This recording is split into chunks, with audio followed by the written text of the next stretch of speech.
আসসালামু আলাইকুম রহমতুল্লাহি ওয়া বারাকাতুহু। প্রিয় দর্শক, আজকে আমরা একটি ভুল বিশ্বাস সম্পর্কে আলোচনা করব।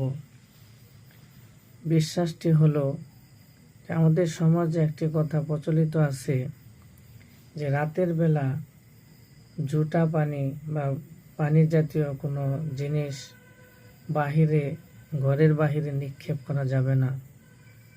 এতে খুব অলক্ষণে হয়, সৌভাগ্য কমে যায়, বরকত কমে যায়, এমন ধারণা করে।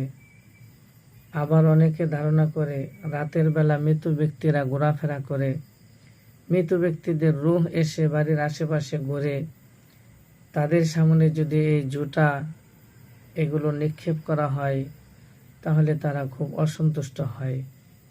এটি একটি ভুল বিশ্বাস, এটি একটি অত্যন্ত চরম ভুল বিশ্বাস।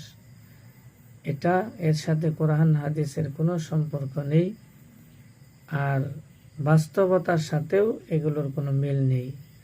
কারণ পচা বাসি জুতা, দুর্গন্ধ ময়লা খাবার এগুলো আমরা ঘরে রেখে নোংরা দুর্গন্ধ কেন আমরা করব? এগুলো বাহিরে ফেলাতে কোনো সমস্যা নেই। আর রাত্রেবেলায় মৃত ব্যক্তিদের রূহ বাড়িতে এসে ঘোরাফেরা করে, এটিও একেবারে ভ্রান্ত একটা ভুল বিশ্বাস। আল্লাহ তাআলা আমাদেরকে এরকম ভ্রান্ত ভুল বিশ্বাস থেকে বেঁচে থাকার তৌফিক দান করুক। আমিন।